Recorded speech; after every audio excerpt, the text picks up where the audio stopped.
Halo keluarga Indonesia, apa kabar? Senang sekali saya Astia Dika bisa kembali menemani Anda di acara Kumpul Keluarga. Nah, keluarga Indonesia, pastinya Anda para orang tua selalu ingin dekat gitu ya dengan anak-anak kita.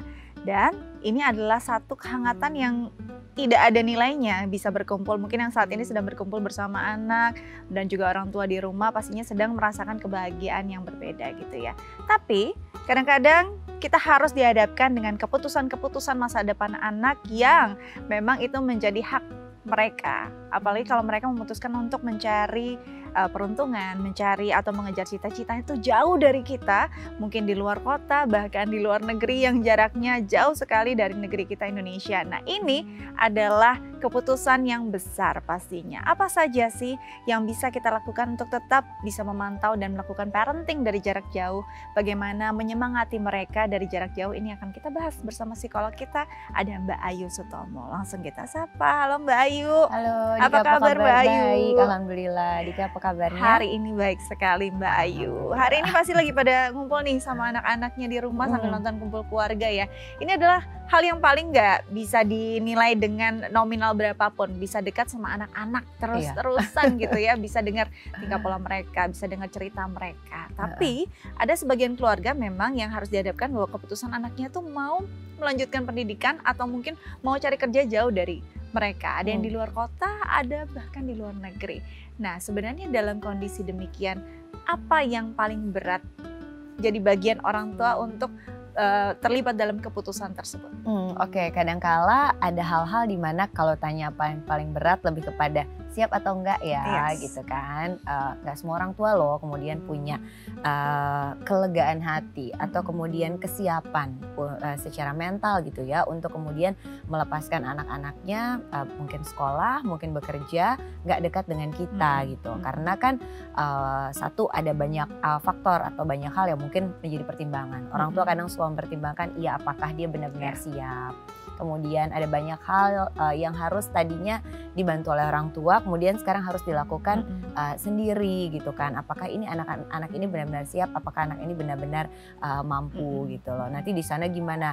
Banyak kali mungkin hal tersebut yang menjadi pertimbangan bagi orang tua untuk pada akhirnya maju mundur untuk memberikan izin kepada anaknya jika kemudian mau keluar kota atau bahkan mungkin keluar negeri bekerja atau bersekolah gitu. Oke, nah kalau kita bicara tentang pisah dari anak, ada nggak sih kategori kesiapan anak dari usia? Atau sebenarnya nggak bisa diukur dari kesiapan usianya saja, bahkan kita harus lihat anak tipe apa yang memang bisa hidup jauh dari orang tua. Benar kan, kalau kita melihat individu itu kan kemudian nggak hanya melihat bahwa oh dia siap secara kognitif saja. Mungkin ada anak-anak yang cukup cerdas dengan kemampuan kognitif atau intelijensi yang cukup baik. Problem solvingnya juga kita tahu gitu, dia oh bagus banget kok mampu melakukan tugas-tugas atau kemampuan-kemampuan secara akademisnya bagus banget gitu kan. Tapi ketika berjauhan dengan orang tua, kemudian di usia-usia yang juga mungkin belum masuknya masih ada remaja kan, remaja kemudian ada beberapa yang sudah masuk ke dewasa gitu kan ya, untuk baru terpisah dengan orang tua di remaja tersebut kan ada banyak hal juga yang memang harus dipertimbangkan gitu kan ya. Ada memang tipe anak tertentu yang bukan anak yang bisa dengan mudah untuk melepas kelekatannya dengan orang tua. Itu yang pertama. Kemudian yang kedua, kita melihatnya dari mengukur dari aspek kemandirian anak. Karena kan ketika kemudian terpisah dari orang tua, walaupun misalnya kayak di boarding school atau di asrama, itu kemudian ada pengasuh yang ada di sana, tapi kan ada sedikit banyak tugas-tugas yang biasanya benar-benar dipantau dan didampingi orang tua, sekarang tidak dilakukan lagi gitu kan. Nah, kemandirian anak-anak yang cukup mandiri gitu kan ya, tentunya akan lebih siap dengan itu. Makanya kalau misalnya punya planning ingin menyekolahkan anak di boarding school, berarti pembentukan kemandiriannya, kemudian melatih dalam kelola emosinya, itu dari jauh persiapannya gitu. Nah itu dia, jadi memang nggak bisa dari usia. Ada anak-anak yang masih usianya mungkin remaja, pra-remaja sudah cakep nih untuk bisa paling tidak mengurus diri, memahami juga apa saja, mana nih yang jadi kewajiban, mana yang memang harus dilakukan setiap hari. Karena masih ada anak, apalagi kalau masih suka menunda, ini kan orang tua masih sering ayo yuk gitu ya. Nah apalagi nih si ayo-ayonya ini udah jauh nih, jaraknya, waktunya, bisa jadi ada Betul. perbedaan waktu, itu Betul. juga harus jadi pertimbangan. Jadi Betul. memang yang pertama kali harus dipikirkan itu ya, kelekatannya tuh sudah sampai mana, sejauh mana dia bisa paling tidak berdiri sendiri, mandiri gitu ya Mbak Ayu. Iya, betul. Ini penting banget sih sebenarnya untuk orang tua memahami juga karakter si anak. Nanti kita akan bahas lagi, tapi kita harus jeda terlebih dahulu ya Mbak Ayu ya. Nah pemirsa di rumah jangan kemana-mana, tetap bersama kami di Kumpul Keluarga.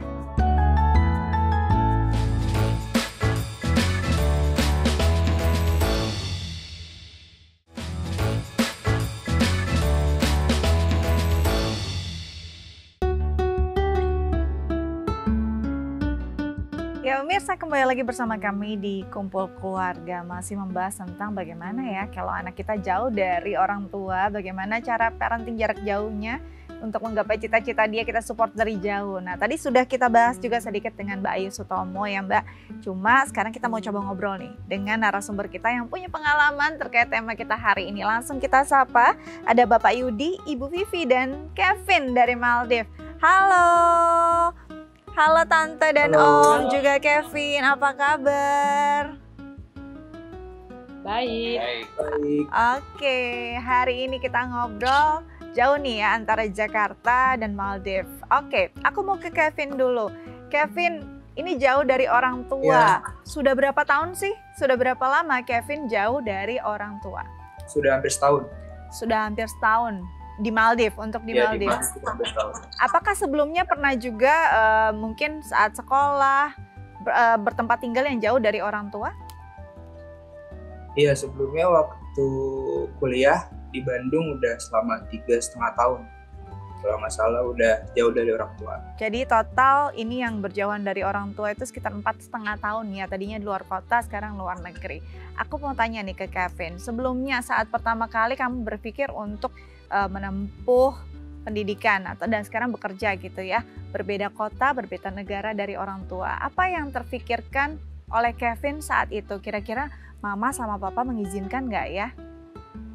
Ya, karena kan saya itu kerja di bidang hospitality. Jadi kayaknya menurut saya itu kalau misalnya kerja di luar negeri mungkin bisa dapat karir yang bagus kalau misalnya pulang ke Indonesia. Gitu. Oke, jadi Terus memang sebelumnya juga mama papa sudah mengizinkan kalau aku untuk jauh dari rumah, dari pendidikan sampai kerjanya. Oke, jadi karena memang bidang pendidikan dan juga pekerjaannya di bidang hospitality yang sepertinya akan lebih sukses nih kalau kamu menata karir di awalnya tuh di luar negeri gitu ya. Jadi memang pergi ke luar negeri adalah pilihan yang tepat. Saya mau ke papa dan mama nih. Waktu pertama Kevin mengutarakan mau berbeda kota, berbeda negara dari mama dan papa, apa tanggapannya saat itu? Saya tahu bahwa bidangnya dia, Kevin, itu hospitality. Kalau dia hanya berkarir di Indonesia saja, itu menurut saya, pandangan saya, karena saya juga sama juga dari bidang hospitality, pernah kuliah di hospitality juga, itu dalam hal karir itu istilahnya agak tersendat. Jadi memang saya lebih menganjurkan ke dia supaya dia lebih ke go internasional untuk mendapatkan experience yang lebih bagus, sehingga ketika dia kembali ke Indonesia, dia tidak mulai dari awal lagi, tapi sudah minimal dia masuk dalam legal management. Baik, jadi karena memang latar belakangnya juga backgroundnya sama, tahu betul bagaimana peluang dari bidang ini, akhirnya memang ini jadi satu motivasi juga untuk melepas anak jauh dari orang tua. Untuk Ibu Vivi, biasanya Ibu nih paling sulit nih untuk melepas. Apa yang membuat Ibu percaya bahwa Kevin bisa kok sendiri di sana menata hidupnya dan mandiri? Mungkin karena awalnya Kevin waktu kuliah kan sudah di Bandung 3 tahun lebih. Awalnya memang saya juga khawatir sih ninggalin, wah ini anak, kebetulan Kevin tuh ya paling deket juga ya sama saya ya. Iya. Kalau papa mama, itu waktu dia mau kuliah di Bandung pisah dengan saya, ini anak bisa nggak ya? Ternyata dengan berjalannya waktu dia kuliah di sana, ternyata bisa gitu loh. Dan dari Jakarta ke Bandung tuh kan jaraknya nggak terlalu jauh ya. Kalau saya kangen atau apa, saya sama bapaknya, sama adiknya ke Bandung nengokin Kevin.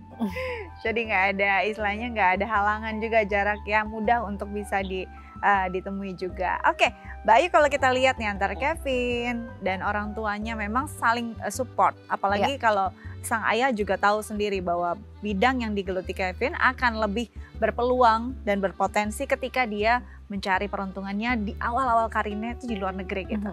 Yang Mbak Ayu lihat bahwa ini adalah kombinasi dari kepercayaan orang tua dan juga bagaimana orang tua bisa mengetahui apa yang memang baik untuk anaknya langkah ke depannya nantinya. Menurut Mbak Ayu gimana? Ini tuh kombinasi yang pas banget gitu ya, karena ayah sudah mengetahui atau berada di background pekerjaan yang kurang lebih sama dengan yang digeluti sama putranya begitu, sehingga pada saat melepaskan sedikit banyak sudah kemudian mendapatkan informasi atau pengetahuan dan kemudian punya baseline tujuan tuh yang sama gitu, bahwa oh kalau di startnya dari luar negeri tidak dari Indonesia, probability atau opportunity untuk menjadi berhasil akan jauh lebih besar, dan satu hal itu kan bisa kemudian menjadi sebuah motivasi baik untuk anak maupun orang tua gitu, karena kan pada akhirnya harus saling mendukung satu sama lain gitu. Keberhasilan anak itu kan tidak lepas dari dukungan dari orang tua, dan ketika kemudian anak berjalan kemudian orang tuanya tanpa dukungan kan juga pasti akan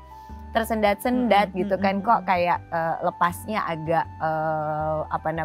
cukup berat untuk melepaskan gitu. Tapi di sini kan karena ayah kebetulan sudah memiliki background yang sama sehingga akhirnya dukungan rasanya penuh. Ibu juga kemudian sudah melihat, dan Kevinnya juga kalau menurut saya adalah satu yang penting adalah berhasil untuk membuktikan kepada orang tua bahwa pada saat kepercayaan diberikan untuk kuliah di Bandung, bisa loh sekolahnya bener, beres, atur-atur sendiri. Jadi ketika kemudian dapat kepercayaan lebih besar untuk kalau keluar gimana dengan jarak yang lebih jauh, kesempatan ketemunya juga mungkin kalau Jakarta Bandung kan kangen gampang gitu ya. Kalau ini mungkin nggak semudah itu, tapi karena berhasil membuktikan kepercayaan di tahapan sebelumnya, seperti menjadi faktor pendorong yang buat orang tua menjadi lebih yakin, lebih percaya dengan Kevin.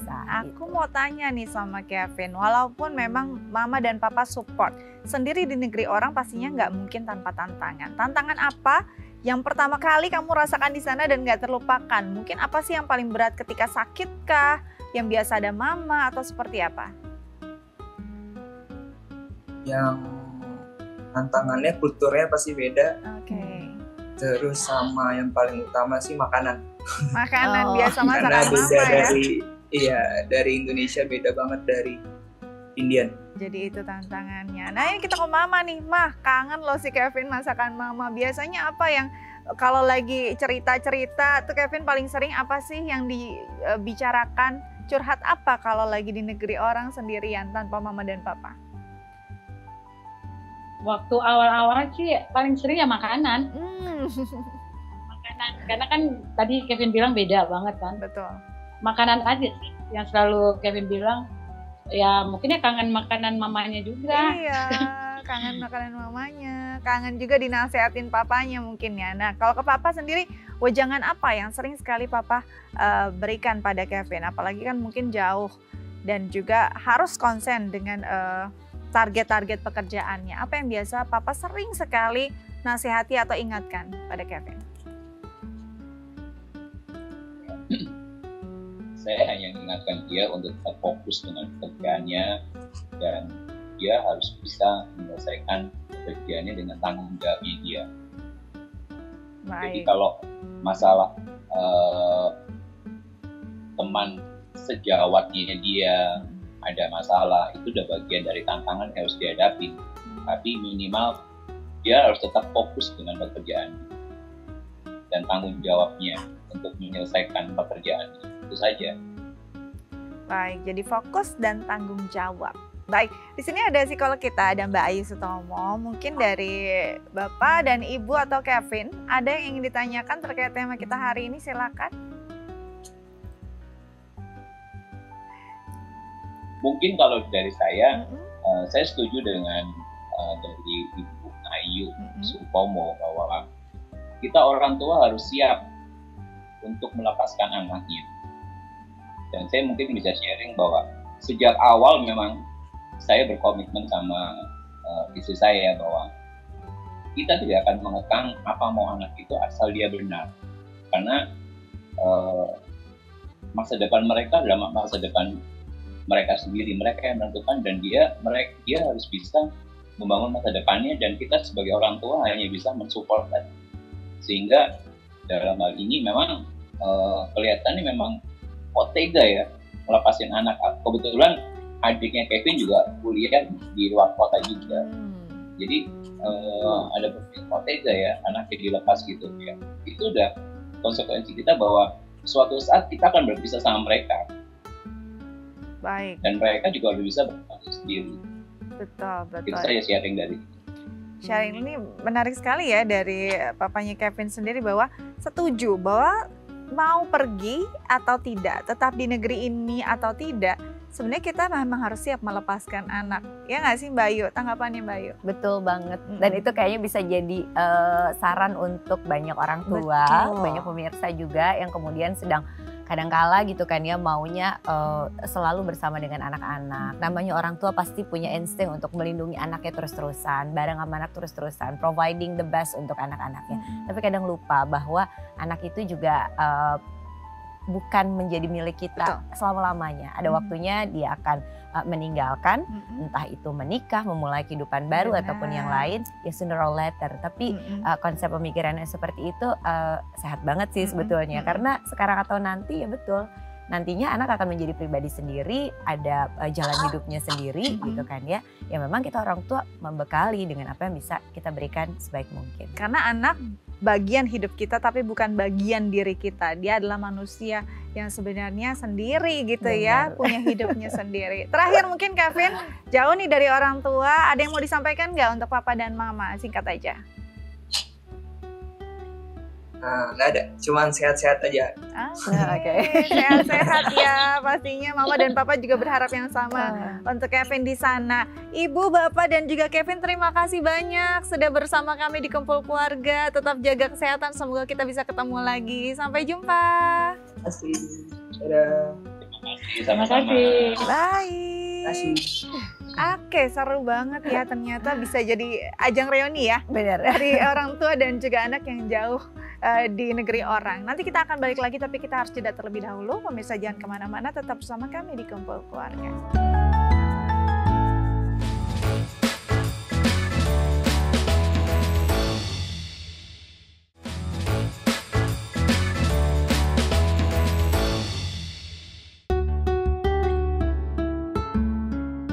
Ya pemirsa, kembali lagi bersama kami di Kumpul Keluarga, masih membahas tentang bagaimana ya hubungan orang tua yang LDR sama anaknya. Oke, nah Mbak Ayu, tadi kita sudah ngobrol ya dengan narasumber kita yang jauh juga nih. Tapi ternyata memang sudah dilatih juga sebelumnya di luar kota. Ini kalau bicara tentang melepas anak kan nggak cuma melepas dia pergi ke luar negeri kan, melepas pendidikannya, bahkan mungkin satu kota dia di asrama atau mungkin dia menikah, itu memang kemelekatan kita pada anak itu perlu benar-benar dalam sadar kita, tidak boleh menjadi satu hambatan untuk anak. Betul nggak sih Mbak Yu? Iya betul banget, karena sebetulnya gini, pada waktunya nanti gitu kan, anak harus memenuhi tugas perkembangannya untuk nggak lagi terlalu melekat sama orang tuanya. Dia perlu untuk menjadi pribadi sendiri, baik itu saat dia masuk usianya dewasa gitu kan ya, setelah dari remaja kemudian dewasa gitu kan ya.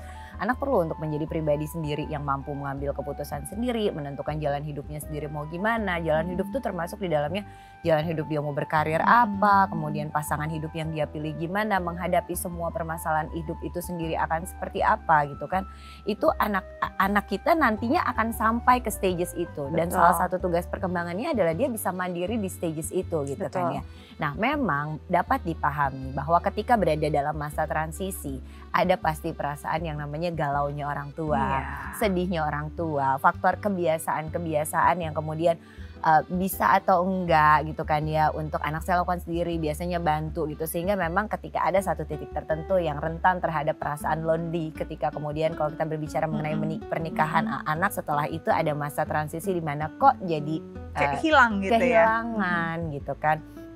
Tapi yang perlu disadari adalah itu adalah bagian yang justru sebetulnya penting bagi seorang anak untuk menghadapi atau bisa menjalani itu sendiri gitu loh. Sudah konsepnya sudah oke, selesai waktunya kita untuk menghantarkan, sekarang melihat untuk dia menjadi dirinya dengan bekal-bekal yang memang kita berikan di masa waktunya, emang kita memberikan bekal yang terbaik untuk mereka gitu. Baik, jadi sebenarnya memang keduanya harus siap dan dipersiapkan. Si Benar. orang tua harus siap, anak juga sebenarnya harus dipersiapkan. Benar. Karena nanti kelaki juga punya anak kan Iya. gitu ya.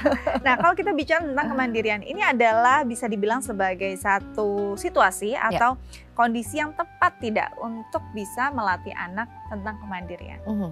Kalau kita bilang gitu kan ya, apakah tepat lepas dari orang tua adalah waktu yang tepat untuk mengajarkan kemandirian.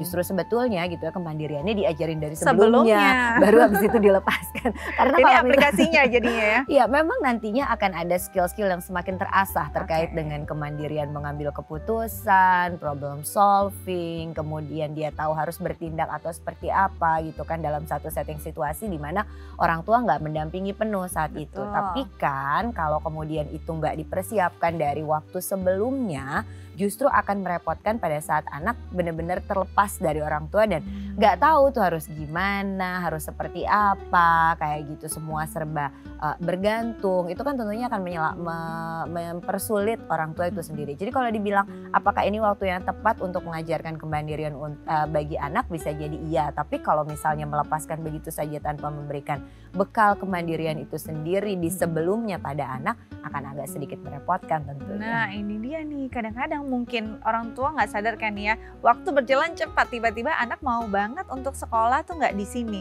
di luar kota ataupun di luar negeri. Sedangkan dia baru sadar, kayaknya saya belum cukup nih mengajarkan kemandirian. Si orang tua jadi kurang percaya pada anaknya. Bagaimana ketika orang tua menghadapi kondisi ini? Kalau bicara mengenai kepercayaan itu sebetulnya ada dua faktor. Kita memberikan kepercayaan atas dasar orang yang diberikan kepercayaan mampu nggak untuk membuktikan kepada kita bahwa ia layak untuk dipercaya. Itu yang pertama. Yang kedua adalah apakah kemudian kita memberikan kesempatan-kesempatan bagi individu tersebut untuk membuktikan bahwa dirinya layak untuk dipercaya atau mampu untuk dipercaya. Nah, dua faktor itu ketika kemudian menyadari, oh iya ya anaknya mau berangkat, rasanya bekalnya belum cukup. Yuk kemudian kita berikan kesempatan-kesempatan yang lebih banyak bagi anak untuk membuktikan dirinya bahwa ia bisa kok berhadapan pada situasi-situasi yang nanti nggak sama orang tuanya. Yang artinya bagi orang tua itu sendiri adalah mulai berlatih untuk kemudian menarik diri pelan-pelan dalam rangka memberikan kesempatan belajar yang terbaik pada anak. Nah kalau misalnya tujuan bersamanya udah sampai, anaknya memang willing atau punya keinginan besar untuk kemudian bekerja atau kemudian bersekolah jauh dari orang tua dan orang tuanya juga bilang bahwa oh ya oke nggak apa-apa, maka proses berjalannya ini bisa berkesinambungan. Anaknya belajar mandiri, orang tuanya memberikan kesempatan untuk mandiri. Itu dia. Jadi kepercayaan bukan cuma berdasarkan intuisi atau perasaan seseorang gitu ya, tapi bagaimana kita melihat dulu nih, udah percaya belum, kesempatannya ada apa enggak. Jangan-jangan kita belum percaya karena kita belum pernah memberikan kesempatan anak kita untuk bisa membuktikan. Oke Mbak Ayu, makasih banyak. Sama-sama. Semoga ini bisa menjadi info yang menarik dan juga bisa berguna untuk pemirsa di rumah. Oke pemirsa, sekian Kumpul Keluarga hari ini. Jangan lupa untuk mencatat semua tips dari Mbak Ayu Sutomo. Semoga berguna dan bermanfaat untuk keluarga Anda. Saya Astia Dika pamit undur diri, sampai jumpa.